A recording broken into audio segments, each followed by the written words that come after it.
poco.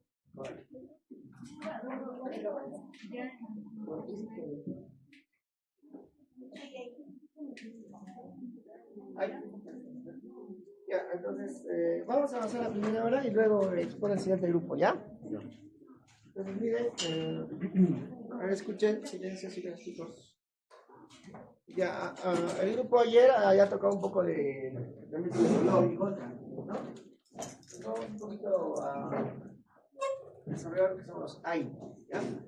Dentro de los AINES es importante diferenciar la clasificación, ¿ya?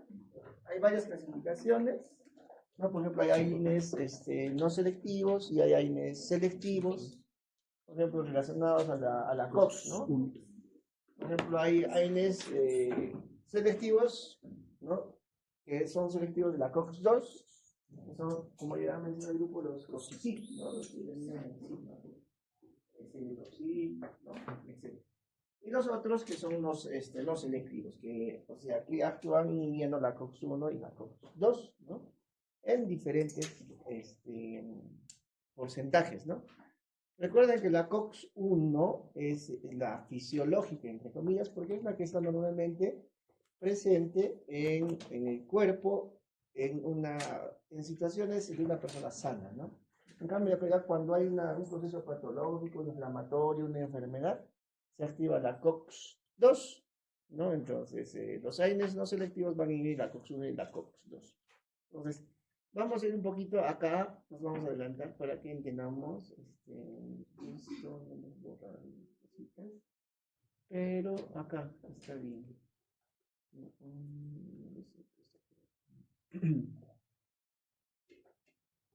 Acá, este es el más simple, este es el esquema más simple. Miren, cuando hay un estímulo, un trauma, un estrés, pero no estrés que es el estrés psicológico, sino un estrés de enfermedad, ¿ya? Cuando hay un estrés de enfermedad, o un trauma, por ejemplo, un TEG, un gran quemado, no sé, cualquier patología que genere estrés de enfermedad, ¿no? Entonces aquí están la membrana celular, ¿no es cierto? Entonces, ¿qué pasa ante un estrés? Esos fosfolípidos de la membrana celular se van a degradar, ¿no? Se van a, por diferentes factores externos como el estrés de la enfermedad, ¿no? Y a través de van a producir ácido araquidónico, ¿no? El ácido araquidónico es una molécula hidrocarbonada, ¿no? Que va a intervenir en todos los ciclos de la COX-1 y la COX-2, ¿no? Entonces, el ácido araquidónico, en respuesta al estrés, al trauma, ¿no? De enfermedad, se va a producir, ¿no? De la membrana de los fosfolípidos de las membranas celulares, ¿no? El ácido araquidónico, luego el ácido araquidónico se puede convertir en prostaglandinas, ¿no? Han visto ya las prostaglandinas tienen un papel muy importante en todos los procesos inflamatorios, ¿no? Incluido la fiebre también. Entonces, luego de las prostaglandinas, ¿no? El ácido araquidónico se convierte en prostaglandinas y las prostaglandinas a través de la COX-1, en esa vía de la COX-1, tienen una función fisiológica, ¿no? Normalmente. En cambio, cuando hay procesos de enfermedad, se activa la COX-2, ¿no? Es la vía inflamatoria, se produce también prostaglandinas, en este caso proinflamatorias, ¿no? Y van a producir inflamación, dolor, fiebre, etcétera, etcétera, etcétera, ¿no? Entonces, por ejemplo, si activamos la COX-1, ¿no? Que normalmente es la COX-1, algunos libros dicen la COX fisiológica. ¿Cuál es la COX fisiológica? La COX-1, ¿no? Porque esa es la que está normalmente presente, la vía metabólica que está normalmente presente, sin patología. En cambio, la COX-2 es la, digamos, proinflamatoria, la que aparece después del estrés. Pero miren, ambos aparecen, ¿no? COX-1 y COX-2. Mira, la COX-1 produce prostaglandinas que van a producir una función fisiológica. Por ejemplo, una de ellas, ¿cuál será? A nivel gástrico, producen protección, van a tener protección gástrica, ¿no? Las prostaglandinas van a tener esa función. Muchas otras funciones, van a mantener las membranas celulares, etcétera, etcétera. Entonces, los AINES, ¿qué van a hacer? Van a inhibir, tanto si son no selectivos, van a inhibir COX-1 y COX-2, si son selectivos, como los COX, van a inhibir directamente la COX-2, ¿no? Entonces, pero hablemos de los AINES no selectivos, entonces finalmente van a inhibir tanto COX-1 como COX-2, ¿no? Entonces, van a inhibir la producción de prostaglandinas, ¿no? Y ya no va a haber esas prostaglandinas que van a producir inflamación y dolor. Sin embargo, también van a inhibir las prostaglandinas fisiológicas, entonces por eso van a producir de alguna manera daño en el tracto gastrointestinal, ¿no es cierto? O sea, ¿por qué? Porque ciertas prostaglandinas producen, protegen, por ejemplo, el estómago, ¿no? Tienen un rol protector de la mucosa gástrica. Los inhibes también van a aumentar el riesgo de úlceras gástricas, eso vamos a ver. Ya este es el esquema más simplificado, hay varios esquemas, ¿no? Por ejemplo, ahí están, mira, los fosfolípidos de la membrana celular. Allá viene otra molécula, fosfolipasa A2, ¿no? Es una enzima que va a degradar estos fosfolípidos y lo va a transformar en ácido araquidónico. El ácido araquidónico es el precursor de todas las prostaglandinas, está arriba, ¿no? Miren, el ácido araquidónico a través de la vía de la 5-hidroxiglucosa pentatetraenoico va a producir leucotrienos. ¿Y qué hacen los leucotrienos? Nos vamos a un poquito adelantar. Los leucotrienos tienen una función importante en la broncoconstricción, en el asma, ¿no? Entonces, de ahí vienen, por ejemplo, los fármacos para el asma, los antileucotrienos, ¿no? Que van a producir broncodilatación. La otra vía es de las ciclooxigenasas, tanto COX-1 y COX-2, y a través de esas vías, ¿no? COX-1 pues, no se va a producir tromboxano. ¿A qué me hace relación al tromboxano? Tromboxano A2. Tromboxano, o sea, va a producir un estado protrombótico. ¿Cómo haces, por ejemplo, cuando sangra, cuando te hace un corte y para que no sangre, ¿qué hace el cuerpo? Migra las plaquetas y hemostasia, ¿no? Dos mecanismos para parar la hemorragia. Uno, a través de plaquetas, trombos, ¿no? Trombos, y otro es haciendo vasoconstricción, ¿no? Haces vasoconstricción y ya no sangra, ¿no? Entonces, los tromboxanos se activan, ¿no? A través del ciclo de la ciclogenasa, ¿no? Y van a producir un estado de coagulación sanguínea, pues, ¿no? Para que no sangre y además vasoconstricción. Eso hacen los tromboxanos, ¿no? Hay fármacos que van a inhibir los tromboxanos. ¿Cuáles son? Ahí ya lo he mencionado. Tromboxano 2. ¿Qué va a inhibir? Aspirina, ¿no? Entonces, ¿qué va a producir? Antiagregación plaquetaria y vasodilatación. ¿Sí? Luego, a la otra vía, las prostaciclinas, la prostaciclina más conocida es la prostaglandina I2 o prostaciclina, también tiene sus funciones. Y luego las prostaglandinas F2, que también vamos a ver, tienen sus funciones, ¿ya?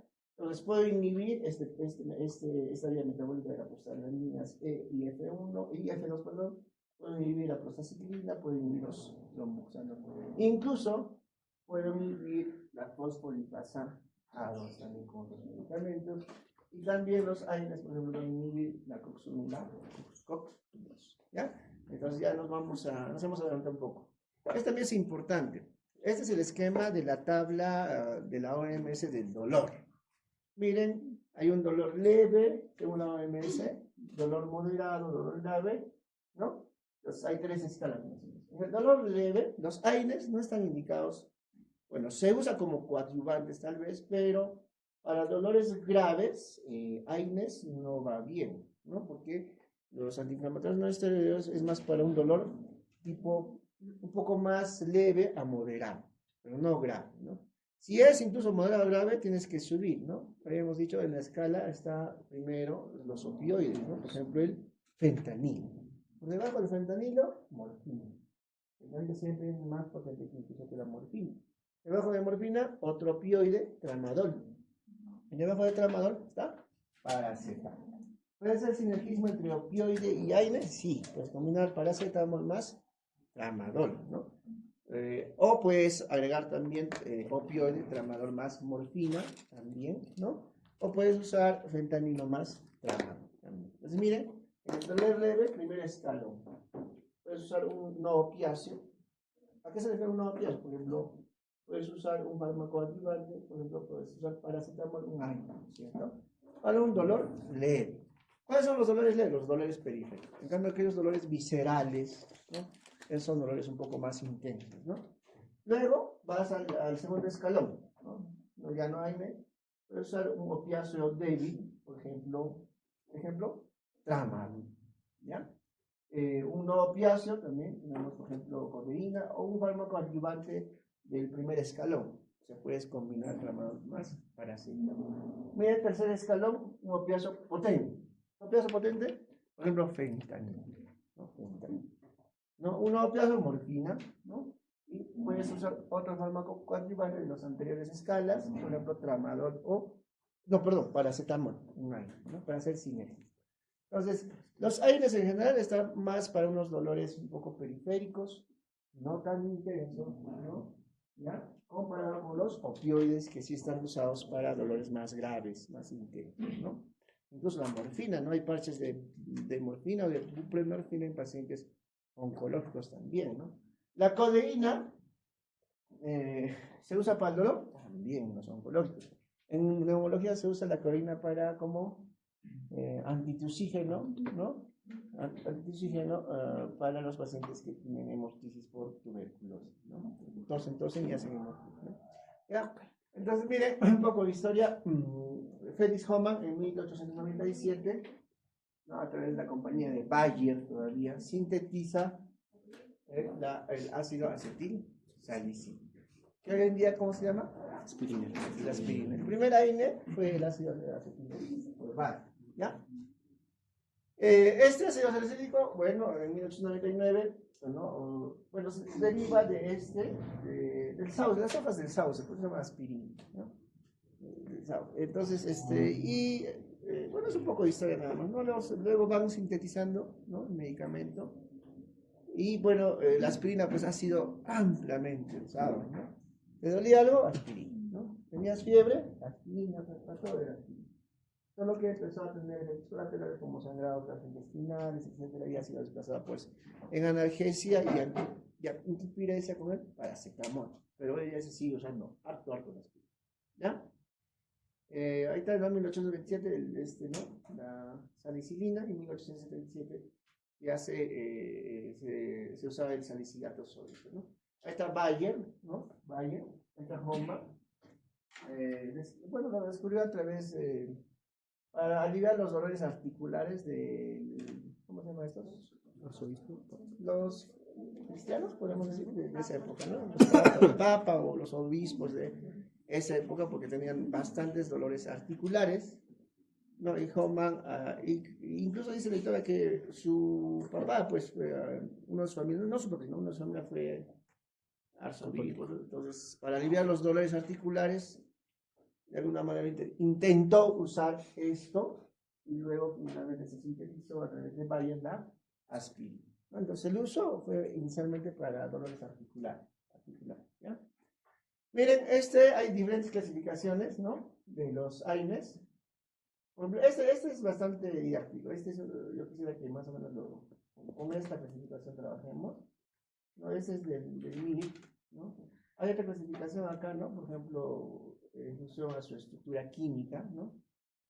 AINES, fármacos que actúan, se dividen en 1, 2, 3, 4.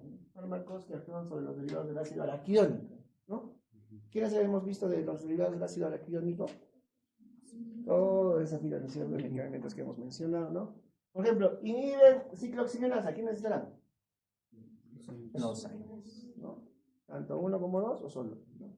Inhiben, mira, les he dicho, incluso más arriba había inhibe la lipoxigenasa, ¿no? O también aquellos que inhiben la fosfolipasa A2. ¿Quiénes inhiben la fosfolipasa A2? Los glucocórticos. Entonces, esa es una clasificación general de los antiinflamatorios. Luego tenemos fármacos que modifican los procesos de los polimorfos nucleares, ¿no? Acá, por ejemplo, ahí hablado de la gota, ¿no? Los dos medicamentos más importantes eran la colchicina y el oroquino, ¿no? Entonces, colchicina inhibía la migración leucocitaria, tenía un efecto potente antiinflamatorio y se usaba en un ataque agudo de gota, ¿no? Estabiliza la membrana lisosomal, cloroquina y hidroxicloroquina. Fármacos que neutralizan los radicales libres de oxígeno. Fármacos modificadores de la enfermedad de reumatología, bastantes, que vamos a ver después. Pero es una clasificación general de los antiinflamatorios. Lo que me interesa es la primera parte, ¿no? Inhiben ciclooxigenasa, ¿no? Los antiinflamatorios no esteroides. hay fármacos que inhiben la lipoxigenasa y fármacos que inhiben la fosfolipasa A2, ¿de acuerdo? La vía. En este caso están los glucocorticoides, que lo vamos a hacer. Entonces, cuando ya preguntemos qué hacen los glucocorticoides, inhiben fosfolipasa A2. Entonces, inhiben todo el proceso inflamatorio.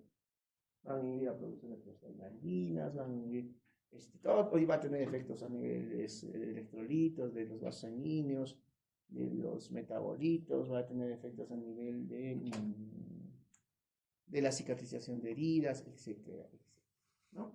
Entonces, miren, ya hemos hablado de esto. Esta es la escala de la OMS de dolor, ¿ya? Ahí está, lo más simple, los COX-1 y COX-2, ¿no?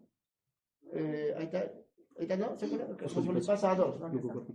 Acá inhibe los glucocorticoides. Acá inhibe la 5-lipoxigenasa. Pues ahí, no. Hay otros fármacos, ¿no? Que vimos. Ahí de seguro se decía que todavía no se aplica Tuyaya. Entonces, todo esto digamos es más completo, ¿no? Entonces, tres acciones importantes en general de los antiinflamatorios no esteroideos. Uno, efecto, ¿no? Ahí dice efecto antiinflamatorio, ¿no? Vamos a ver la escala de efectos inflamatorios también, porque por ejemplo el paracetamol tiene menos efecto antiinflamatorio. ¿Sí lo hemos visto? Tiene un efecto analgésico, ¿no? Y tiene un efecto antipirético. Entonces, en general, en todas esas vías, inflamatoria, analgesia, producción de fiebre, están metidos ¿quiénes? Las prostaglandinas, ¿no? Y las citocinas, ¿ya? Entonces, el efecto antiinflamatorio va a disminuir prostaglandina 2 y la prostacina. ¿Está?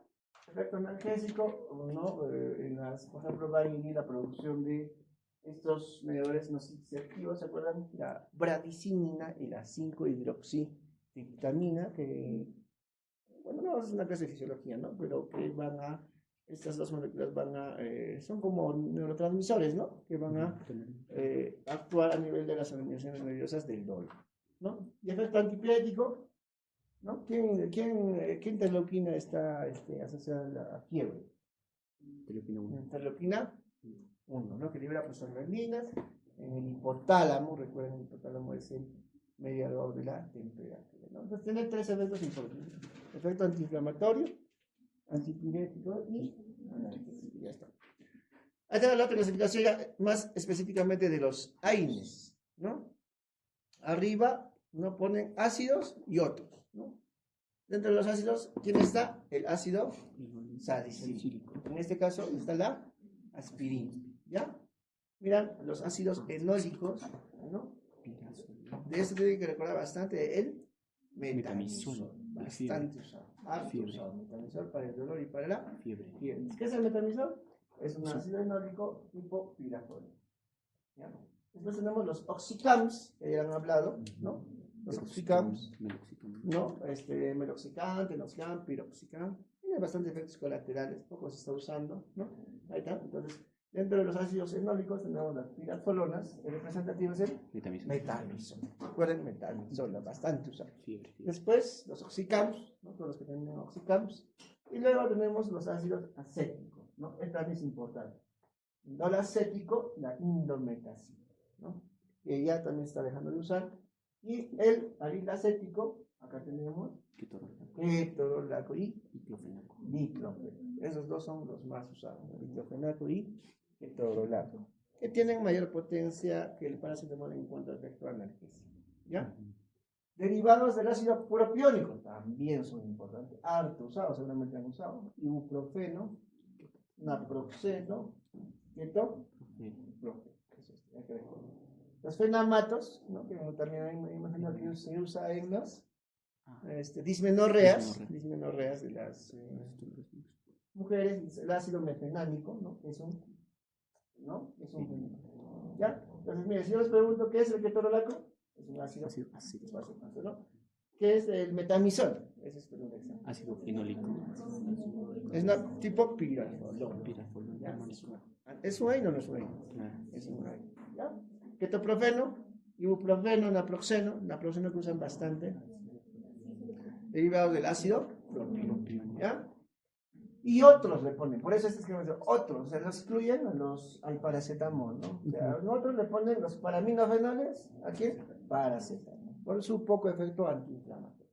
Y luego le ponen a los COX-6, que son los inhibidores selectivos de la COX-2. Ahora, comparando a los AINES no selectivos con los selectivos, que tienen menos efectos gastrointestinales. Los selectivos. Los selectivos, ¿no? Pero aparte, claro, si bien es cierto, tienen menos efectos gastrointestinales, tienen otros efectos en otros órganos, ¿no? Entonces, este es importante, ya este es el mismo. Hay también, este es otro, ¿no? Hay AINES no selectivos y hay AINES COX-2 selectivos. Los COX-2 selectivos son los COX-6 y los no selectivos son los demás, ¿no? Derivados del ácido salicílico, derivados del ácido acético, propiónico, ¿no? Etcétera, etcétera. ¿Ya? Entonces, de acá no se olviden esto: el metamizol, no se olviden indometacina, los oxicams, ketorolaco, diclofenaco. Entonces, ¿qué pasa? Diclofenaco, su vía es un intravenoso, intramuscular, ¿ya? Intravenoso no, porque cristaliza de parte. Propiónico, derivado del ácido propiónico, ibuprofeno, naproxeno, ¿ya? ¿Listo? Es otra clasificación, mira, según los grupos farmacológicos también. Es casi lo mismo, ¿no? Incluso el paracetamol acá le ponen, ¿no? AINES de tipo no ácidos, paraminofenoles, entonces paracetamol, ¿ya? Bien, lo mismo. Esa clasificación es bonita, miren, eso es importante. Clasificación de AINES por su tiempo de vida medio. Aquellos que duran menos de 5 horas, de 5 a 15 y más de 15 horas. Bueno, menos de 5 horas, ¿quiénes tenemos representativos? La aspirina, el paracetamol, el ibuprofeno, el diclofenaco, ketoprofeno, ¿no? 5 a 15 horas, un poquito más, ¿no? El naproxeno, o sea, un naproxeno, ¿no? Por eso usan, pues, el paracetamol puede usar cada 6 horas, ¿no? ¿Hasta cuánto es la dosis máxima? Ya mencionó. 4 gramos. 4 gramos. La dosis tóxica 25. es de 5 a 15 y la dosis letal es más de 25 gramos. Si viene, digamos, de 500, ¿cuánto será la dosis? Digamos, 25 gramos, ¿cuántas tabletas son? 50, ¿no? 50. Ahora, en nosotros no es tanto, ¿no? Lo que, ¿sabes dónde se ve bastante intoxicación por paracetamol? En niños. En la clínica una vez tenía un niño la licencia se equivocó de ampolla, ¿no? Decía pues endovenoso paracetamol, no sé cuánto habrá dicho, ¿no? Pero le pasó pues toda la ampolla, ¿no? Es una intoxicación terrible, ¿no? Eso pasa, ¿ya? Entonces, es harta la dosis. Para que te mates por paracetamol, ¿cómo harías? 50 tabletas tienes que tomarte, ¿no? Mejor te pones otra cosa. Entonces, miren, más de 15 horas, los oxicams, ¿no? Y los nuevos AINES que vamos. Clasificación según su potencia antiinflamatoria. Ahí está, potencia antiinflamatoria.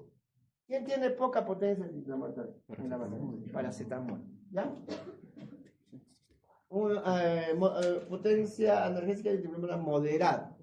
Ibuprofeno. Y una potente acción analgésica antiinflamatoria, sobre todo antiinflamatoria, la aspirina. Entonces, unos tienen un efecto más antipirético, otros tienen un efecto más antiinflamatorio y otros tienen un efecto un poco más analgésico, ¿cierto? Ya está. Ahora miren, en cuanto a simplificación sobre las enzimas de la COX, no selectivos, todos, excepto los COX-6, que son selectivos de la COX, ¿no? Ya está. Entonces esto es importante, ¿no? Entonces, ¿cuál es el mecanismo de acción de los AINES? En general, inhiben las enzimas ciclooxigenasas 1 y 2. Entonces, por eso tienen efectos colaterales, porque al inhibir la COX-1 también van a producir o van a incrementar el riesgo de sangrado gastrointestinal, porque hay prostaglandinas que van a producir moco a nivel del tracto gastrointestinal. ¿Ya? Ahorita vamos a ver la vía arginina oxidomítico, ahorita lo vamos a ver, ¿no? Ahorita miren, para tener un buen, escuchen, vean ese gráfico, para tener un buen flujo sanguíneo, nosotros necesitamos prostaglandinas, ¿no? ¿Qué está haciendo acá las prostaglandinas? se tiene ese gráfico, ¿no? Es la arteriola aferente, eferente, capilar, la nefrona, ¿no es cierto? Entonces, ¿qué está haciendo la prostaglandina acá? En la arteriola aferente, ¿no? Porque acá en la perspectiva 2 es en la arteriola eferente. En la arteriola aferente, la prostaglandina está manteniendo la arteriola aferente, vasoconstricción o vasodilatación. Dilatación. Está manteniendo su. Mira, por ejemplo, comparen esto y esto. Acá le está, digamos, apretando, ¿no? Y acá, un poco más. ¿Qué está haciendo la prostaglandina acá? Vasodilatación. O sea, no vasodilatación, está manteniendo la tonicidad de la arteriola aferente, o sea, la está manteniendo con un buen flujo sanguíneo. ¿Qué pasa sin inhiboprostaglandinas? En este caso. Por ejemplo, en este caso, como esa prostaglandina es la fisiológica, que va a derivar del ciclo de la COX-1, ¿no? Entonces, si yo inhibo, ¿qué va a producirse? Vasoconstricción, menos flujo sanguíneo a nivel de la nefrona, no se va a producir orina, ¿y qué va a producir?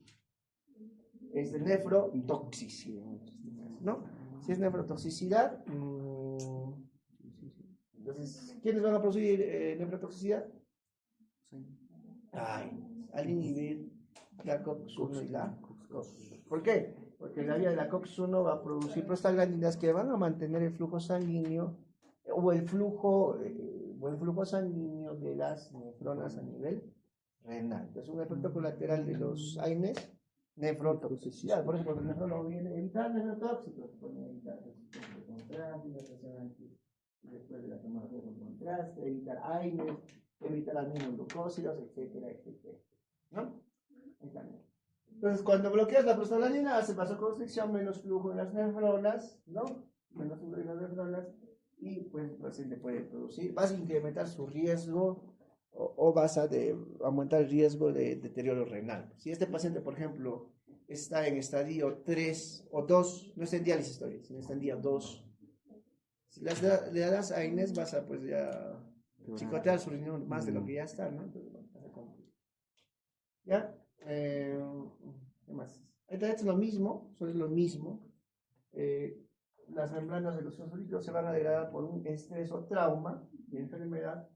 La fosfolipasa 2 va a degradar y se va a formar el ácido araquidónico. El ácido araquidónico es la molécula precursora de todas las prostaglandinas.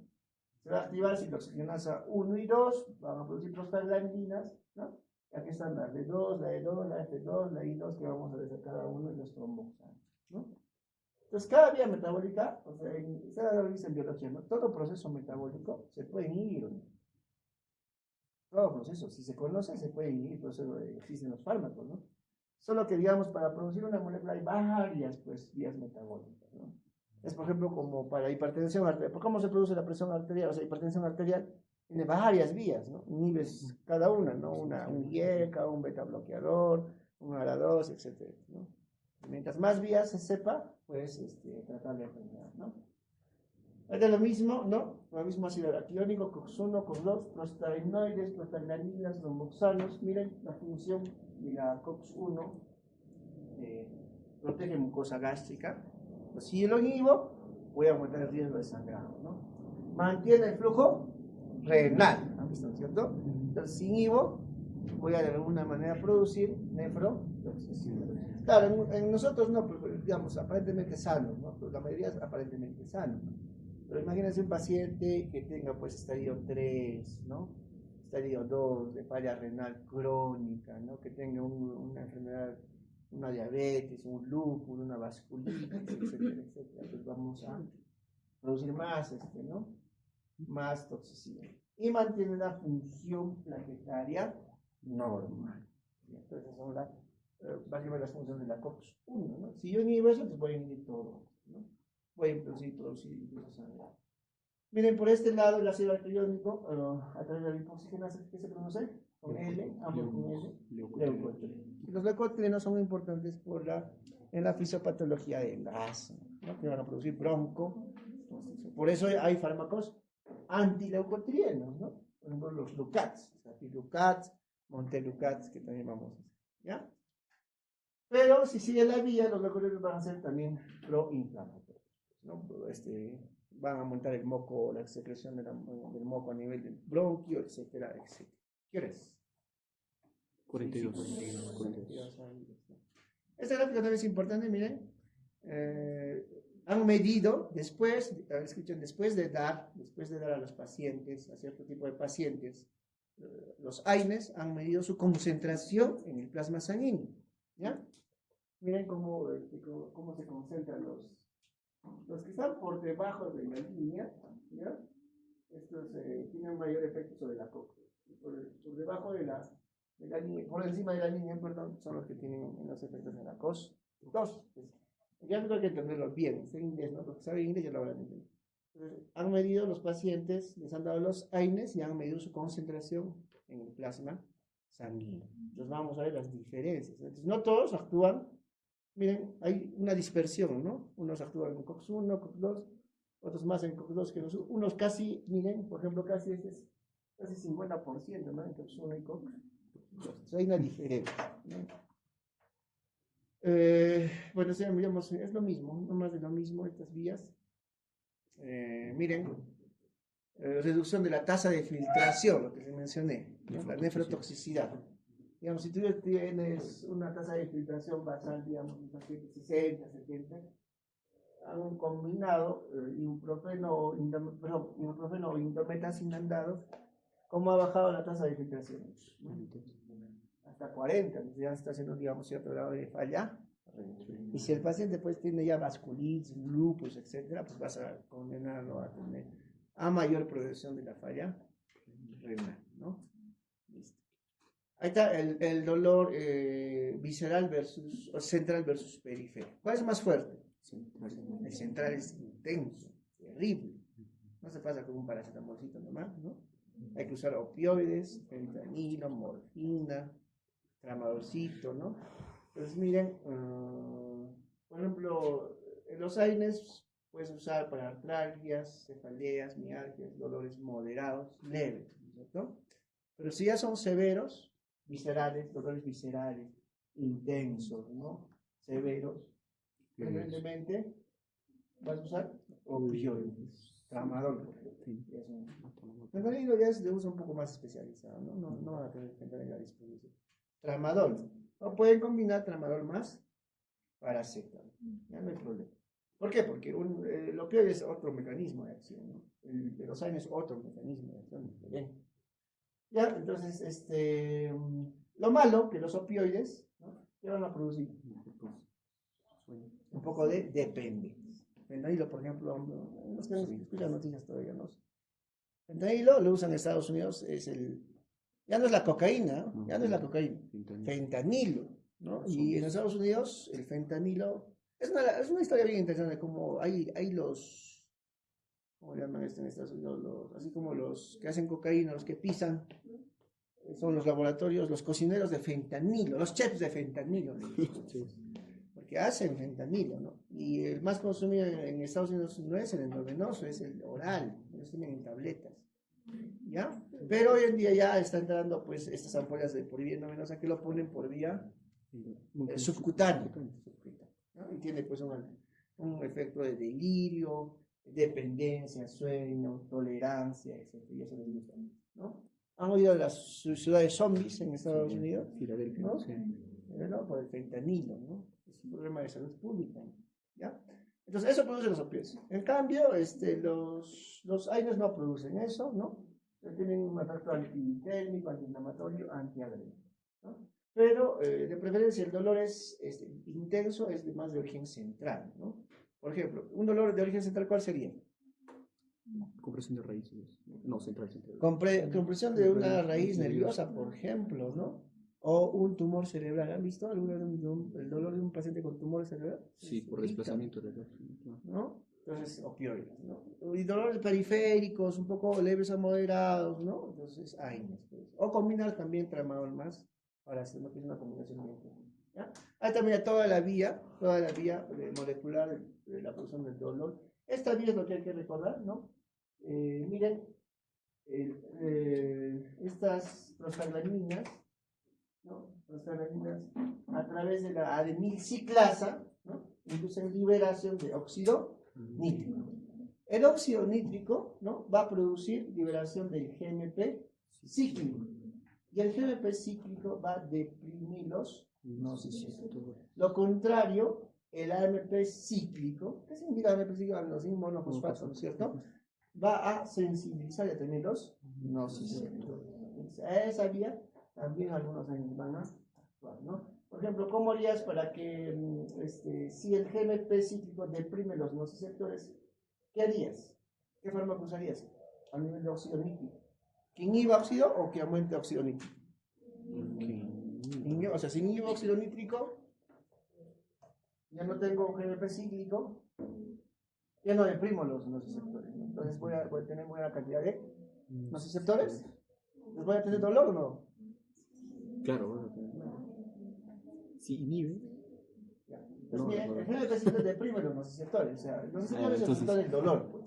Claro. Si deprime, se lo inhibe el nociceptor, ¿no? Entonces, el óxido nítrico tiene un efecto positivo, más bien, ¿no? Para deprimir los nociceptores. ¿Ya? También la COX-1, ¿qué hace? Funciones fisiológicas de la COX-1. Protector mucoso. Producción de moco protector a través de las prostaglandinas, produce sustancias gastroprotectoras y bicarbonato. Por eso es que si se inhibe la COX-1, el factor de hemorragia gastrointestinal va a estar aumentando. ¿Ya? Ahí está, miren, la COX-1 a nivel de endotelias. La COX-1, ¿no? Ahí está el ácido araquidónico. Hemos hablado del ácido araquidónico, ¿cierto? Hemos hablado. El ácido araquidónico produce prostaglandinas, solo que en este caso estamos hablando de la plaqueta, la que estamos hablando de endotelios. Esas prostaglandinas, a través de una prostaglandina sintetasa, van a producir prostaglandina y van a producir cosa a nivel de endotelio. ¿De acuerdo? Vasodilatación y antiagregación. ¿Ya? Pero si inhibo con la aspirina ese proceso, ¿qué voy a tener? Lo contrario, vasoconstricción y agregación. Entonces, ¿cómo controla la hemorragia? Pues una herida. Con agregación. Normalmente. Agrego plaquetas y vasoconstricción. Entonces eso voy a inhibir con la aspirina. Y a nivel de las plaquetas, miren, también a través de la ácido araquidónico, prostaglandinas, ya no la prostaglandina sintetasa, sino el tromboxano sintetasa, ¿qué va a producir? Tromboxano que viene de trombo, ¿no? Va a producir vasoconstricción y agregación plaquetaria. Entonces, inhibo con la aspirina, el tromboxano sintetasa va a producir pues, vasodilatación y inhibición de la agregación plaquetaria. ¿Ya? Entonces, no, ahí están los AINES, no efecto analgésico, consecuencias de la inhibición de las prostaglandinas. No vamos a especificar las prostaglandinas, pues son altas, ¿no? Todo fiebre, pues todo un capítulo, ¿no? Después, efecto antipirético, por ejemplo, efecto analgésico, inhibición de las prostaglandinas. Efecto antipirético, también inhibición del síntesis de prostaglandinas E2 en el hipotálamo, ¿ya? Y la molécula que está relacionada es la interleuquina 1, ¿no? O la fiebre, recuerden. Efecto antiinflamatorio, inhibición de la síntesis de prostaglandinas en general, porque ha visto que las prostaglandinas participan en todos los procesos inflamatorios, ¿ya? Y hay una acción úrico-súrica. Ahí le he expuesto, ¿qué ha expuesto? Un efecto úrico-súrico, ¿no? Porque inhibe el transporte del ácido úrico desde el túbulo renal hasta el espacio intersticial alguno, ¿ya? Pero no es su efecto principal, más es analgésico, antipirético y antiinflamatorio, ¿ya? Y eso también es bien interesante, mira, el riesgo de complicaciones gastrointestinales, dependiendo de cada año. ¿Cuál tenemos? Y acá le ponen el riesgo de complicaciones gastrointestinales serias, utilizando ibuprofeno como referencia. Están comparando ibuprofeno con los demás, ¿ya? Por ejemplo, a ver, la aspirina, ¿cuánto de riesgo comparado con el ibuprofeno tiene? 1.6. 1.6, casi 50% más, ¿cierto? Casi 50%. Por ejemplo, acá, ¿cuál sería más, que tenga mayor riesgo gastrointestinal? Por ejemplo, naproxeno, ¿no? Por eso naproxeno, ahí nomás dale, o sea, no le des mucho, a 500 cada 2, nada más, no le estés dando cada 6, cada 8, vas a incrementar su riesgo gastrointestinal. ¿Quién más está ahí? Ketoprofeno, miren, 4.2 veces relacionado al ibuprofeno, ¿no? Entonces, miren el riesgo gastrointestinal, ¿ya? Entonces, ketoprofeno tiene mayor riesgo versus indometacina versus naproxeno. Naproxeno incluso más riesgo de aspirina y la aspirina mayor riesgo de el ibuprofeno. ¿Ya?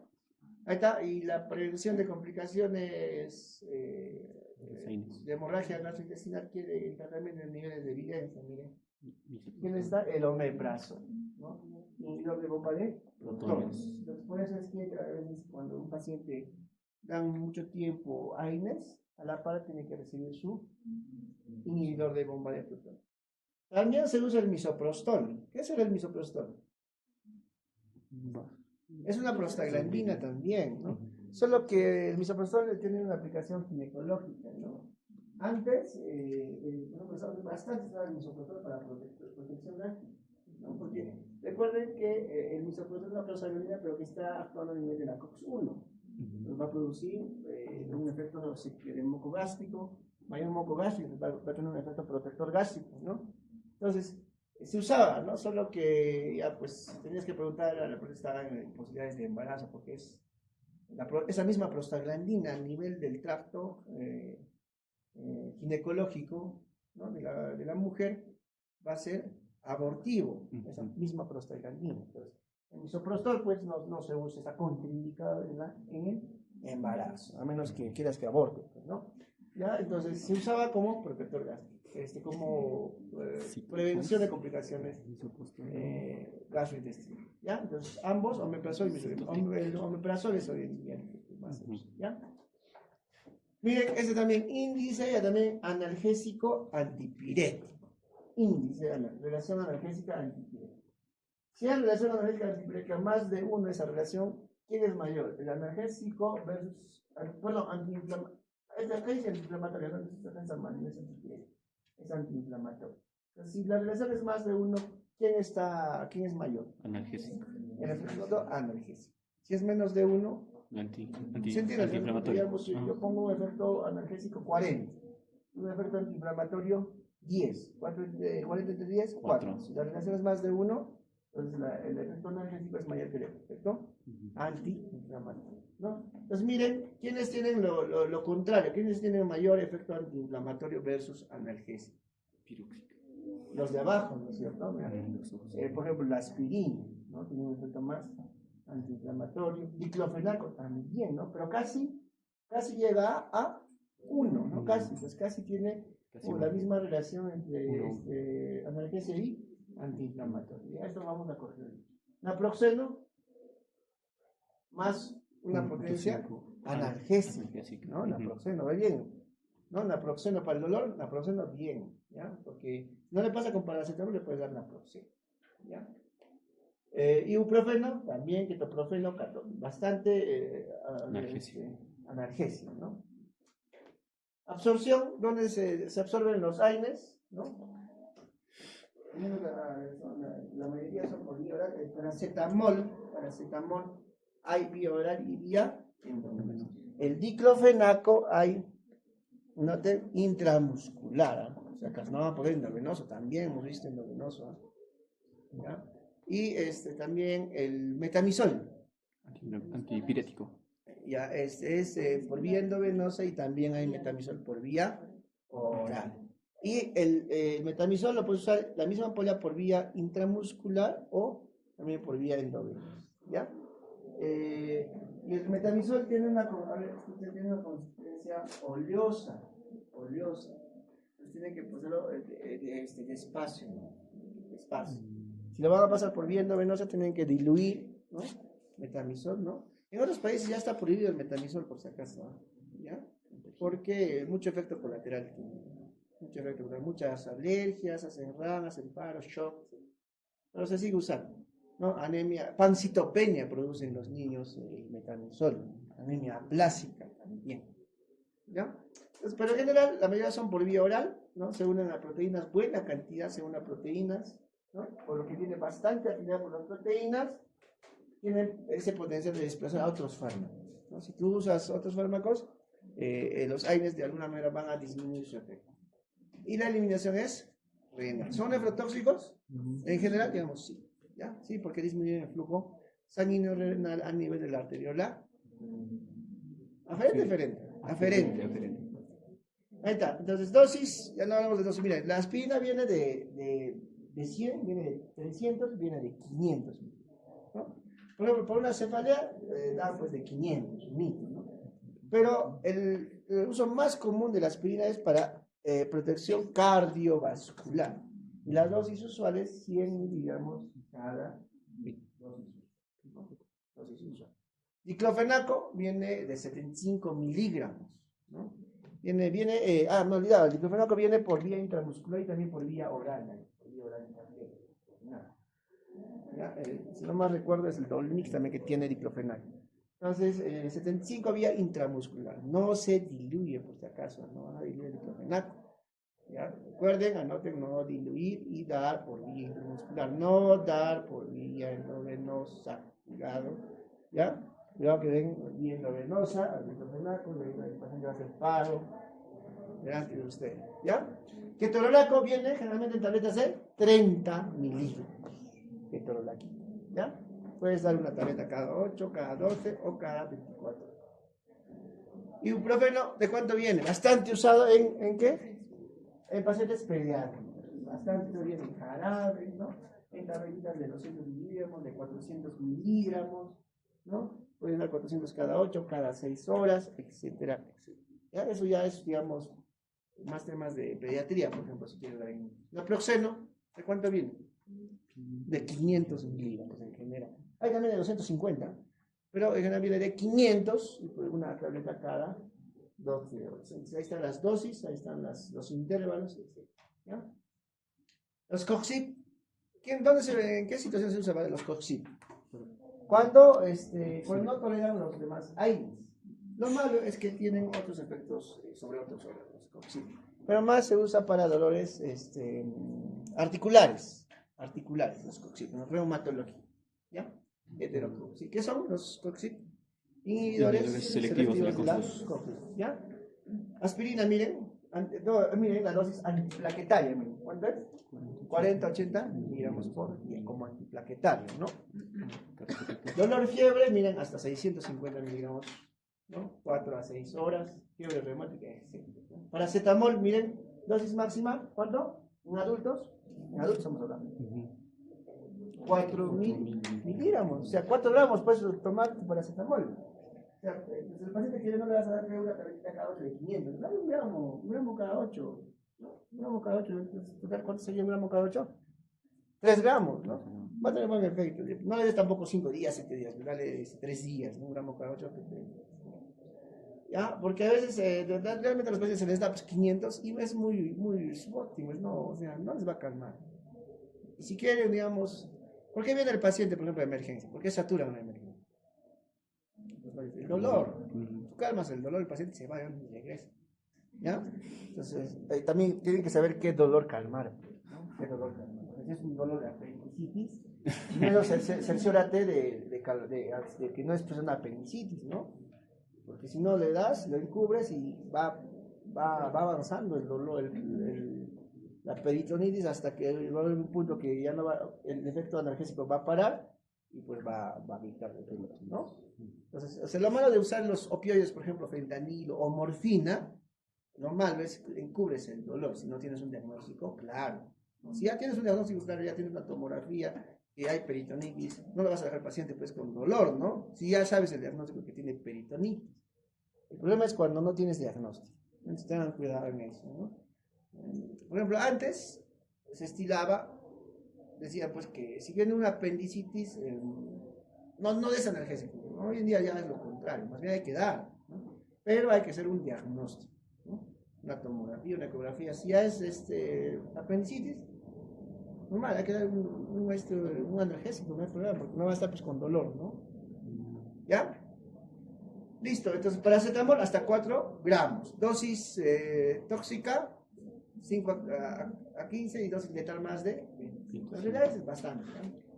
Vamos a hablar ahorita solo del paracetamol. Ibuprofeno, y tiene nosotros naproxeno también, ¿no? Ketoprofeno, ¿no? Ketoprofeno, bastante efecto gastrointestinal, bastante sangrado, tengan cuidado, ¿ya?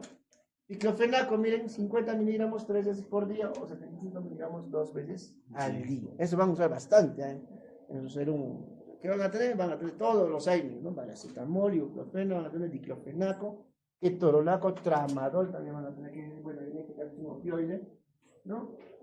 Ya, y este ácido mefenámico, ¿qué es? Para dismenorreas, ¿no? Dismenorrea. ¿Está? Acá estos, los oxicams, que ya se están dejando de usar, pero lo sigue mencionando Goodman, son las tablas de Goodman, ¿no? Y hablamos un poquito de la aspirina. ¿Qué hace la aspirina? Ya, es un inhibidor de la COX-1 y la COX-2, ¿ya? Pero de manera irreversible. Irreversible, eso, irreversible. Entonces, ¿qué hace la aspirina? Inhibe, ya mencioné, inhibe a los... ¿A quién? Vamos a retroceder. Ya, pero ¿quién inhibe directamente? Más abajo nos vamos, a la vía de más abajo. ¿Dónde está?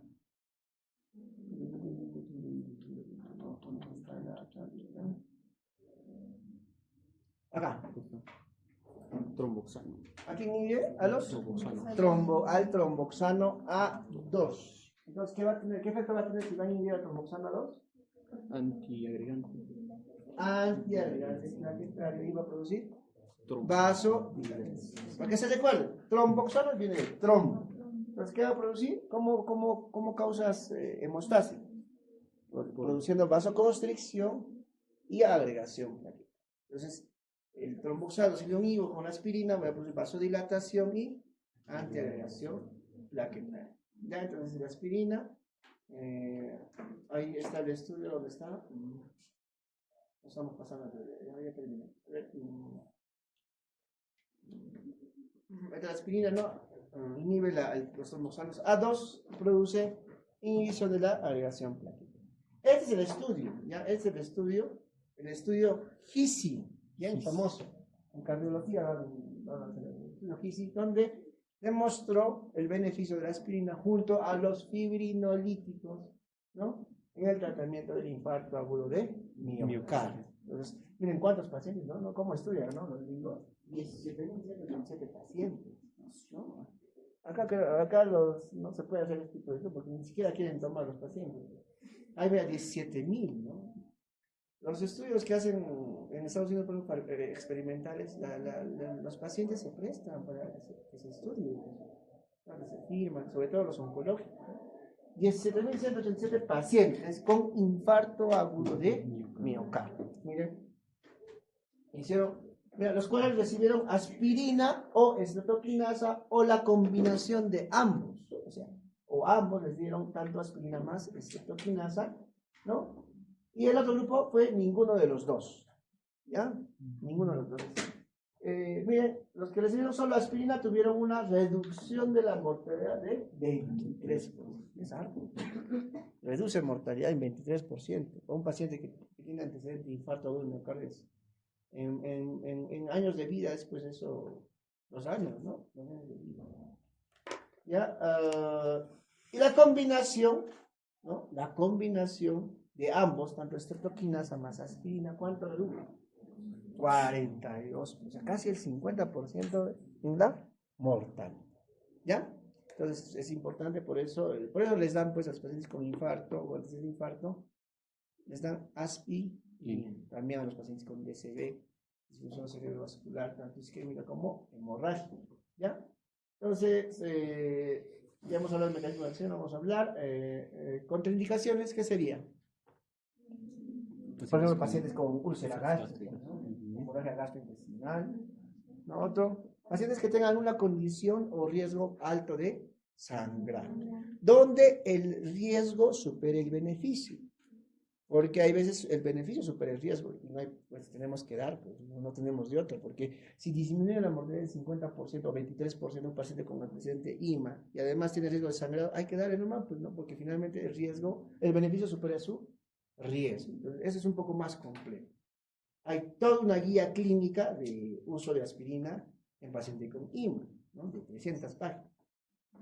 ¿Ya? Entonces, y el famoso síndrome de, que han hablado de Rey en los niños. No usar aspirina en los niños, por favor. ¿Ya? Que tengan varicela o gripe. ¿Ya? Les pueden dar. Eventos gastrointestinales, siempre ardor, ¿no? Un poco de dolor. Por eso dan omeprazol más aspirina, combinan, ¿ya?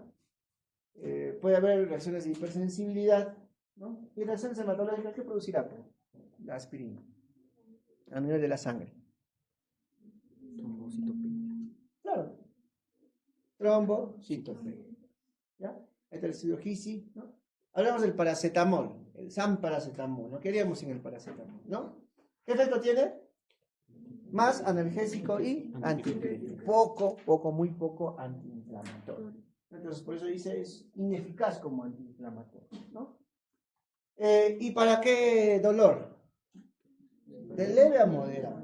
Si es severo, ya combina. Opioide más, ahí te puedes combinar, ¿ya? Y bueno, también produce siempre, el efecto más frecuente es un poco de irritación gástrica, ¿ya? Miren, ya hemos hablado de esto, inhibe ciclooxigenasa, pero esto es importante, ¿no? No inhibe la ciclooxigenasa en los tejidos periféricos, la razón por la cual carece de actividad antiinflamatoria.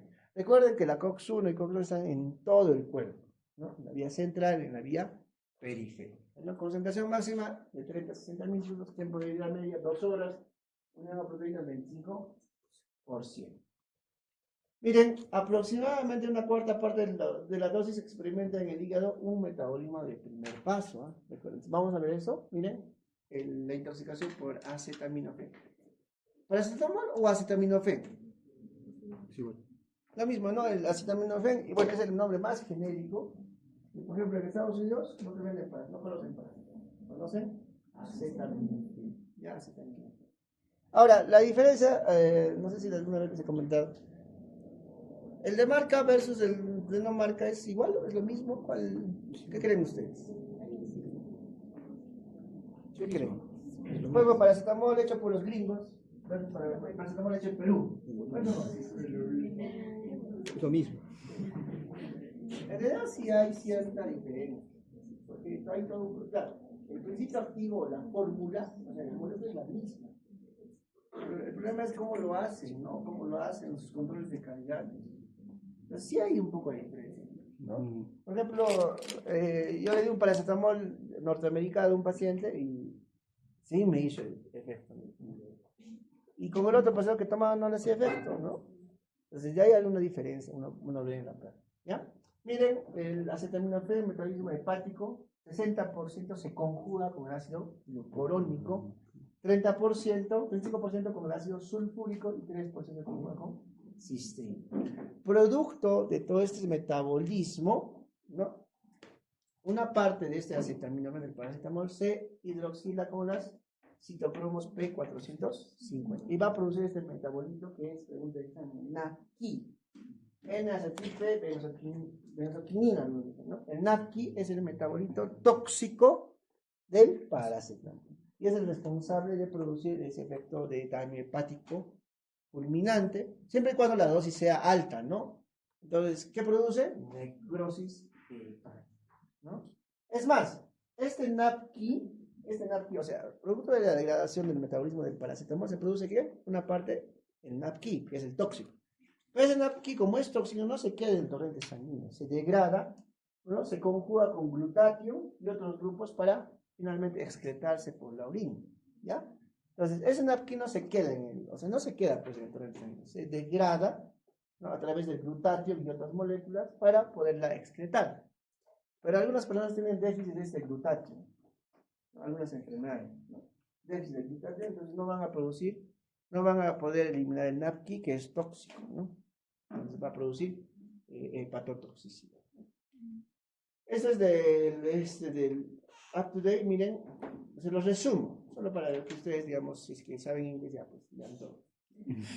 ¿Cuál es el tratamiento antes de las 4 horas de intoxicación por paracetamol? Carbón activado, ¿ya? Puede usar también N-acetilcisteína, pues no olviden. Antes de las 4 horas, carbón activado. Si ya pasa de las 4 hasta las 24 horas, se usa N-acetilcisteína, tanto por vía oral como por vía endovenosa. Y no te preocupes, no viene tan profundo, ¿no? Solo te dice el antídoto del paracetamol, ¿bien? Ya, si te especifican el tiempo, ponle carbón activado, antes de las 4 horas. Así se hace, ¿ya? Antes de las 4. Pasar las 4 a 24 horas, más o menos, hasta incluso los 2 días, N-acetil cisteína. ¿Ya? Ahí están las dosis, cuánto tiempo, dosis en pediátricos, en adultos, etcétera, etcétera. ¿Ya? Ahí está la dosis también, dosis por vía oral y también por vía endovenosa. ¿Hay una cisteína por vía oral? Sí, no vienen incluso sachets de 200 miligramos de 600. Y endovenosa también, viene de 300 o de 600. Pero se usa harto. ¿Y cómo te vas a dar cuenta que está haciendo disfunción hepática? El paciente. Como de ese niño que les he dado el ejemplo, ¿no? Ese niño de 2 años. ¿No?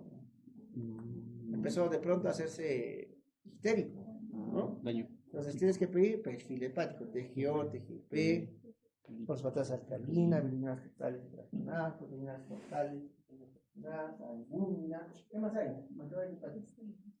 TPINR, TPTA, un marcador fidedigno de falla hepática, porque es muy diferente hablar solo de alteración hepática, donde están alterados los valores.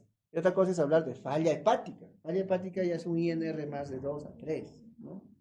¿Ya? Entonces, bueno, así te das cuando tienes que pedir un perfil hepático, ¿ya? Miren, el riesgo, ¿no? Este diagrama es muy interesante, el riesgo de, luego de, o sea, han medido acá dice, miren, acetaminofén, concentración de acetaminofén en sangre. ¿En qué unidades?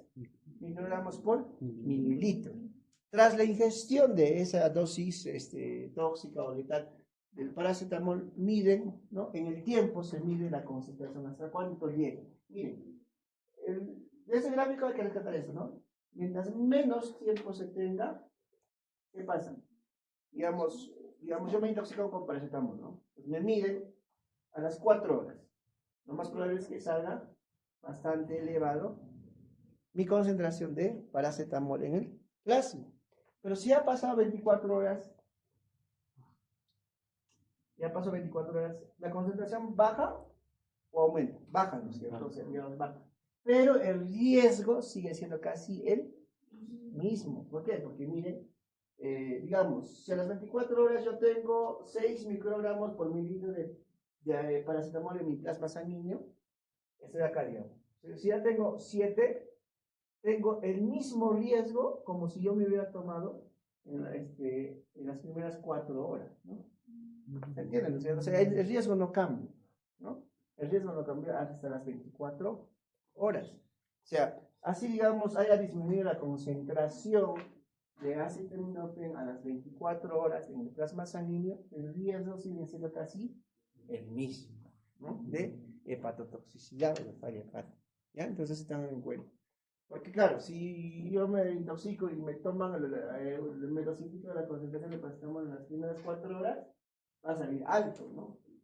Si está, digamos, a las 4 horas en 200 ya, o en 300, ya hay un riesgo alto. Ya hay un riesgo alto. Ya. Pero si me toman a las 24 horas, y digamos está en esta cantidad, el riesgo es más alto. Pero si digamos ya ha bajado, pero está digamos en 8, igual sigue siendo un riesgo alto, ¿no es cierto? Entonces, así sea, haya pasado 24 horas, pues el riesgo sigue siendo alto, ¿no? Eso me dice lo mismo, miran. Esta línea, posibilidad de toxicidad hepática. Por encima, probable toxicidad hepática. Y el riesgo es el mismo, ¿no? A pesar del tiempo. ¿No? Ahí también miren, los aires, ¿por dónde se excretan? Por vía renal, ¿no? Renal. Y el NAPQI que se produce desde el metabolismo de esos aires, una parte, a través del glutatión, que les he dicho, el glutatión, ese NAPQI se va a degradar y se va a eliminar por él. Pero si no hay glutatión, por eso dice acá glutatión menos, si no hay glutatión, ¿qué va a pasar? Ese NAPQI va a producir hepatotoxicidad.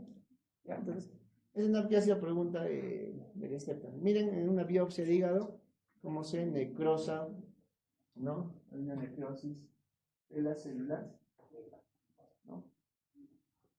Metamizol. ¿Metamizol qué es? Antipirético. Es una NA, pero es una pirazolona, ¿no es cierto? ¿Ya? Tiene efecto antipirético, antiinflamatorio y analgésico. Es bueno, ¿eh? Para el metamizol, ¿no? Por ejemplo, para bajar la fiebre en el niño, si no te baja con ibuprofeno o paracetamol, metamizol en gotitas, ¿no? Metamizol en gotitas. ¿No? Entonces, analgésico, antiespasmódico también es. Por eso en las pacientes que vienen a emergencia con colecistitis, su cóctel, ¿no? Ranitina, metamisol, ¿y qué más les dan? Bueno, ranitina, metamisol y iosina. Ya está, con eso se va el dolor, el paciente se va y regresa al día siguiente con más dolor. ¿Ya? Entonces, también es un antiespasmódico, ¿ya? Antipirético, antiinflamatorio. Miren, metamisol bastante usado, dolor agudo postoperatorio, postraumático. Los cirujanos bastante usan para el metamisol. Entran a sala, apendicitis o colecistitis. Después del postoperatorio, metamisol 1 gramo cada 8 o 2 gramos cada 8 les dan para el dolor postoperatorio o postraumático. Dolor tipo cólico, es lo que se ha dicho, el cóctel. Metamisol más ranitina más iosina. Lo diluyen en una ampolla de 100 cc y les pasan 20 minutos y ya está, se va el dolor realmente. Hay veces a algunos les calma por 6 meses, ¿no? Pero a algunos les calma un día nada más y al día siguiente vienen otra vez, ¿no? Dolor de origen tumoral también, ¿no? Y fiebre alta que no responde a otros antiténicos. Recuerden el ejemplo del niñito, ¿no? Que no pasa su fiebre con paracetamol, y les das gotitas de paracetamol, repito, igual, tinnitus en las mujeres o en los varones, ¿qué prefiere? Para bajar la fiebre, metamisol, con tabletas o, repito, baja, ¿ya? A menos que sea una sepsis o un shock séptico que ustedes no hagan, ¿no? También miren el efecto agranulocitoide, leucopenia y trombocitopenia. Por eso en otros países de Europa, en algunos los han sacado del mercado el metamisol, ¿ya? Agranulocitosis y sobre todo y también bastante frecuente, chicos, el shock anafiláctico, reacción alérgica al metamisol. A mí las noticias lo ven bastante. El metamisol, les ponen y se colapsan, hacen pares, bastante, ¿no? En el hospital también se ha visto. Entonces, ¿cómo haces para que no haya eso? No le pongas de frente, ¿no? Dilúyelo en 100 de cloruro, una ampolla de metamisol o 2 ampollas y lo pasas, tómate el tiempo, pásate en 30 minutos, 40 minutos, en 1 hora, no te hagas problema, ¿ya? No lo pasas rápido, porque cuando pasa esta reacción alérgica o este shock anafiláctico momentáneo, cuando lo pasas rápido, ¿ya? Si estás apuradito, lo pasas en 5 minutos, no, de preferencia no, ¿ya? Y si es intramuscular, bueno, intramuscular tiene menos riesgo de shock anafiláctico versus vía endovenosa, ¿ya?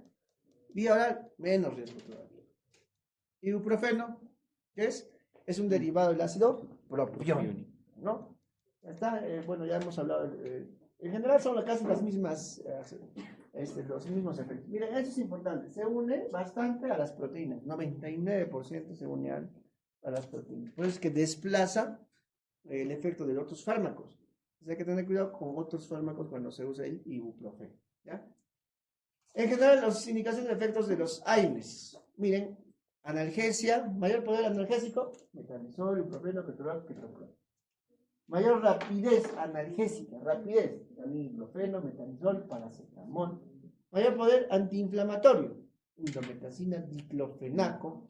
Diclofenaco, ¿han visto? Algunos pacientes con artritis, artrosis, diclofenaco, ya son adictos al diclofenaco, ¿no? Por eso el efecto antiinflamatorio. Acción preferentemente central, un poquito preferentemente central, paracetamol, metamisol. Periférico, el resto de aire, ¿no?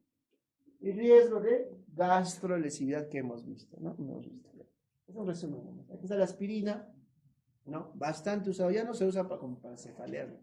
El uso más frecuente de la aspirina, ¿cuál es? Uso principalmente para cardiovascular, ¿ya? Prevención cardiovascular.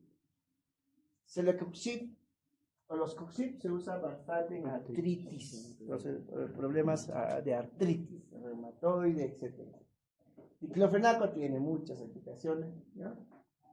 Ketorolaco, ibuprofeno, naproxeno para el dolor, nada más. Y hay otros, ¿no? Hay otros analgésicos, ¿no? Por ejemplo, la glucosamina, que vamos a ver también. Y este libro, miren, lo ponen incluso como otros acetaminofén. O sea, lo excluye del aire, porque tiene poco efecto antiinflamatorio. ¿Ya? Listo, ahí nomás. ¿Qué hora es? 7:22. 7:22 ya. Listo. Ya, rápido, chicos, rápido. No, no, chicos. Ya, una vez. Ya, el grupo pues desde que ya está puesto solo.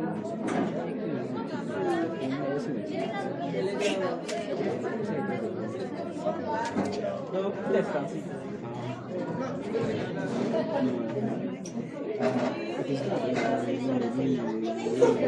¿Qué será CTU?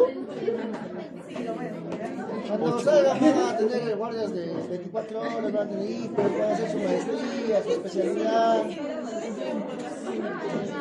Llevamos como un turno de 12 horas más o menos. Turno de dos. A ver, parece. Muevan sus brazos, sus piernas.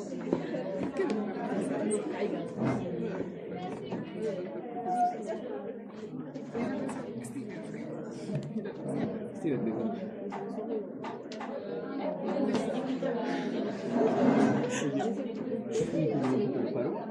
No olviden subir sus diapositivas al aula virtual.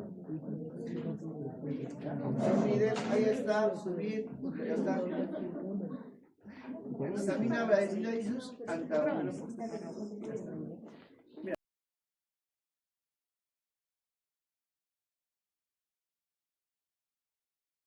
Por lo cual se utiliza lo que va a venir a ser el tratamiento de rinitis alérgica, artritis reumatoide, prurito y dolor neuropático. Eso es importante. Rinitis alérgica, artritis reumatoide, prurito y dolor Neuropático. a qué nivel de receptores H4, ¿no? Ahí están los antagonistas de H4, ¿no? H1, H2, H3 y H4. Ahora procede H1 y 2. También H1 es prurito, ¿no? Y H2 también a nivel del tubo digestivo y sistema nervioso. Entonces ahí quedan los receptores. Dependiendo del tipo de receptor de histamina, también va a tener su efecto, ¿no? Siguiente. Bueno, entonces hablando de lo que va a venir a ser cada aparato, vamos a comenzar con lo que va a venir a ser el aparato cardiovascular. Y tal vez esto va a formar lo que va a realizar lo que es la dilatación de los vasos sanguíneos, aumentando la permeabilidad. Entonces, al momento de aumentar la permeabilidad, el líquido del espacio intravascular va a salir al espacio intersticial y por lo tanto se va a empezar a dar la formación de edemas, ¿no? Así como también va a aumentar la fuerza de contracción y acelerar el ritmo cardíaco. Bueno, aquí se da la triple respuesta de Lewis, que cuando se va a inyectar bastante cantidad por lo que va a venir a ser vía intradérmica, se puede dar estas tres reacciones. Lo que va a venir a ser un enrojecimiento alrededor de la inyección, el área de enrojecimiento se extiende a 1 centímetro y una hinchazón perceptible. Este dado por el edema y la acción. Lo que va a venir. En cuanto a lo que va a venir a ser la histamina, como ya lo mencioné, lo que va a venir a ser vasos sanguíneos, se dilatan, el plasma sale de la circulación y también se va a dar una disminución de la presión arterial al momento de administrarlo en grandes cantidades, ¿no? Es decir, cuando se administra en grandes cantidades, lo que puede provocar es disminución de la presión arterial. Cuando se administra en pocas, ya también va a subir y va a aumentar lo que va a venir a ser la contractibilidad del corazón. Bueno, en cuanto a lo que va a venir a ser las terminaciones nerviosas, en lo que va a venir a ser a nivel del epidermis provoca prurito y a nivel de la dermis puede provocar dolor. En cuanto al sistema inmunitario, lo que va a venir a ser actuar tratando lo que va a venir a ser afecciones inflamatorias, asma y lo que va a venir a ser artritis reumatoide. Y en lo que va a venir a ser la toxicidad de la ingestión, generar personas que van a ser sensibles a lo que va a venir a ser ello, van a empezar, por ejemplo, pescados con trigo en mal estado al momento del consumo de vino. Esto por la formación de lo que la conversión de lo que va a venir a ser la histidina en histamina por acción bacteriana. Y lo que va a ocasionar en los pacientes va a venir a ser vómitos, cefalea y un rubor cutáneo seguido de lo que va a venir a ser prurito. La histamina produce vasodilatación, ¿no? Cuando hay vasodilatación hay una fuga del plasma, ¿no? ¿Qué va a producir? ¿Qué? Esa fuga de plasma, ¿qué produce? Edema. Edema. Por eso vienen como edemas, ¿no? Edema neurótico, edema de labios, de ojos, dicen que personas que han hecho lesiones cerebrales. O también los abuelos, ¿no? Bien. Bien. Bueno, ahora, doctora? Pacheco. Ahora vamos a continuar hablando sobre las antagonistas de los receptores, en este caso del H1. Bueno, en cuanto a la propiedad farmacológica, lo que va a hacer aquí es disminuir la actividad estructural del receptor y en este caso va a competir con la histamina para poder denunciar el receptor. Básicamente la aplicación terapéutica o la acción farmacológica es básicamente predecir la localización y la finalización de lo que vienen a ser los receptores de la histamina. ¿Un poquito puedes levantar la voz? Un poquito, por favor. Siguiente, doctora. En cuanto a los efectos en el sistema fisiológico, lo que va a producir a nivel del músculo liso va a ser todo lo contrario a lo que va a producir la cetonina. En este caso, van a inhibir la constricción a nivel de la vía respiratoria, va a inhibir el efecto vasodilatador y también va a inhibir la constricción venosa. A nivel de la permeabilidad capilar, lo que va a hacer es la disminución de la formación de los edemas. A nivel, en cuanto al eritema y el prurito, va a suprimir la acción de las histaminas a nivel de las terminaciones nerviosas para que no se produzca esto. Y en las glándulas exocrinas, lo que menciona el libro es que no va a suprimir la secreción gástrica, pero sí va a haber una disminución en la producción de lo que viene a ser la secreción en el árbol respiratorio. En cuanto a la hipersensibilidad, anafilaxia o alergia, va a suprimir, como ya les había mencionado, el edema y la formación del edema y del prurito. En este caso, el libro también menciona que va a ser ineficaz para poder bloquear la broncoconstricción a nivel del árbol bronquial, ¿no? Debido al asma. En cuanto a la estabilización de los mastocitos y de los antiinflamatorios, va a haber una disminución de la filtración de las citocinas, inhibe la infiltración de los eosinófilos, pero también se puede usar en este caso como tratamiento eficaz tópico en la conjuntivitis. A nivel del sistema nervioso central, va a mostrar, los pacientes pueden cursar con inquietud, nerviosismo o incapacidad para dormir. Cuando hay una sobredosis, sobre todo en los lactantes, pueden generar convulsiones, y en cuanto a las entazolamidas, como la litomidranina, pueden cursar con sedación. También van a tener algunos otros efectos, como los efectos anticolinérgicos. En este caso se habla de un medicamento que es la promethazina, como parte de la primera generación, que se pueden usar en los tratamientos con el mareo. Y también pueden cursar con efectos anestésicos locales. Sí, por favor. ¿Qué efectos anticolinérgicos se pueden hacer? Tiene 3 efectos anticolinérgicos. Ya, ¿se queda de boca? Se queda de boca. Otro. Visión borrosa. Visión borrosa. O se queda de las lágrimas. No, queda de ojo. Y retención. ¿En qué pacientes han visto bastante efecto anticolinérgico? Intoxicación, pacientes con intoxicación por órgano fosforado, ¿no? Donde el antídoto es la atropina y hace un efecto anticolinérgico. Estos medicamentos tienen efecto anticolinérgico, ¿no? Y también a nivel del sistema nervioso se producen ¿qué cosa? Sedación, un poco, sueño, ¿no? Por eso es que no deben manejar, ¿no? No se recomienda manejar. Siguiente. En cuanto a los antagonistas de las vitaminas H1, en cuanto a la absorción, mencionan que va a ser muy absorbida, va a ser bien absorbida a nivel de tracto gastrointestinal. Y después de la medicación puede cursar con las concentraciones plasmáticas máximas entre 1 a 3 horas, y también puede prolongarse entre 2 a 4 horas. En cuanto a la distribución a nivel de todo el organismo, la metabolización se va a dar a nivel del CIP, y en este caso, por ejemplo, la cetiricina o la aclavastina va a tener un metabolismo menor del 40%, la fexofenadina, la levocetiricina y la activastina va a tener un metabolismo menor del 10%. En cuanto a la excreción, se menciona que va a ser a nivel de la vía renal, pero la cetiricina, la levocetiricina y la activastina, se va a excretar a nivel de la orina, la fexofenadina a nivel de las heces y la estinacina a nivel de la orina y de las. No se olviden de la cetiricina. También bastante de la cetiricina. ¿Qué otro más ahí se usa? ¿Has hablado de la clorfenamina? La siguiente. En el caso de la cetiricina, ¿no? Comparado con la clorfenamina, ¿quién produce más sueño? La clorfenamina. Atraviesa más rápido la barrera hematoencefálica y produce más sueño. En cambio, la loratadina, la cetiricina producen también un poquito, pero mucho menos que la clorfenamina. ¿Ya? Siguiente. ¿Qué apellido? ¿Verdad? Sánchez Hurtado. Doctor, como ya lo mencionaban mis compañeros, los antagonistas de los receptores H1 también son llamados los anticolinérgicos. Esto va a decir que van a bloquear los receptores H1 de la histamina. Como sabemos, la histamina va a ser una sustancia que se va a producir cuando nuestro cuerpo está enfrentando una reacción alérgica.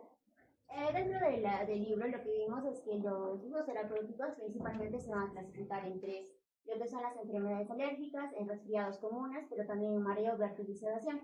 Sin embargo, en el libro no solamente nos informa de esto, sino también nos dice cuáles no vamos a utilizar en ciertas situaciones.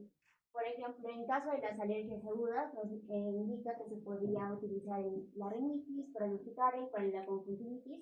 En caso del asma bronquial y una anafilaxia sistemática, nos dice que va a tener una eficacia limitada, por lo cual el tratamiento... Eficacia limitada. No hay mucha evidencia. Son utilizados como coadyuvantes, no es un tratamiento único. En caso de la urticaria aguda y crónica, van a requerir dosis altas, por lo tanto sus efectos adversos también pueden ser mayores.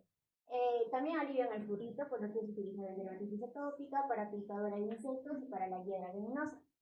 Ahora, algo que también mencionan es que acerca del resfriado común sí se utiliza, sin embargo no son tan útiles porque los efectos perjudiciales son mayores.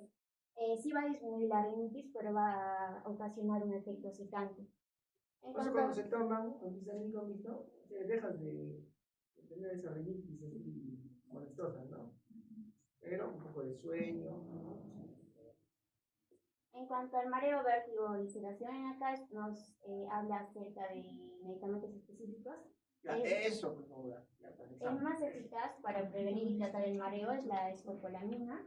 Para el vértigo y también para mareos leves, principalmente es el de ibrinato, pero también se utiliza la metricina. En caso de la sedación,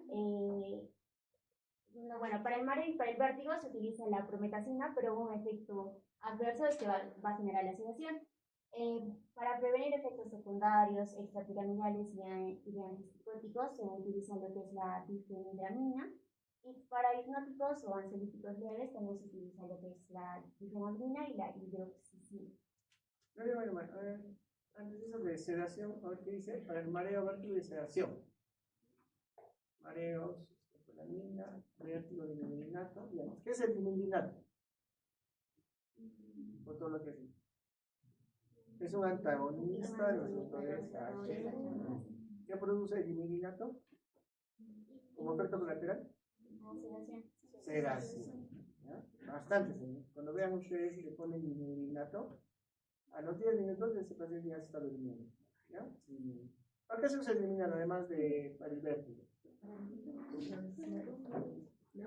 Náuseas y vómitos, ¿no? Náuseas y vómitos. Y ahí dice difenhidramina, ¿para qué se usa?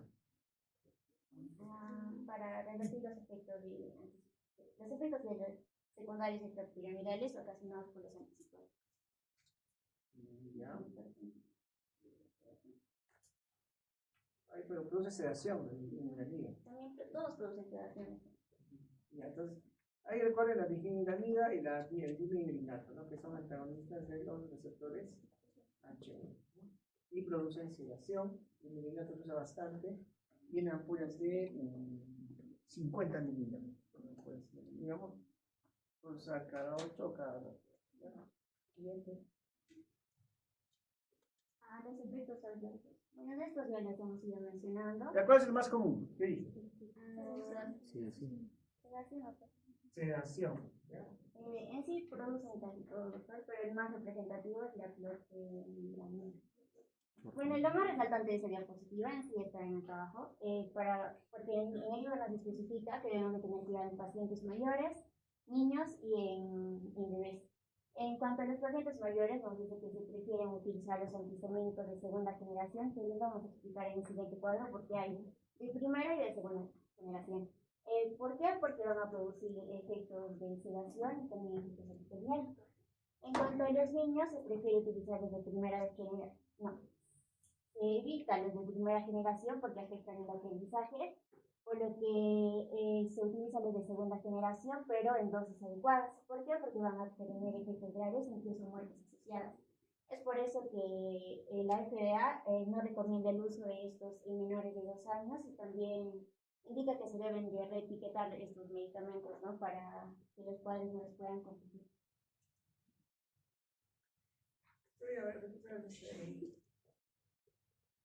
¿Qué eres? 53. ¿Cuántos años cuesta? No, están ya. A ver, ¿cuántos faltan? 2, 4, 6.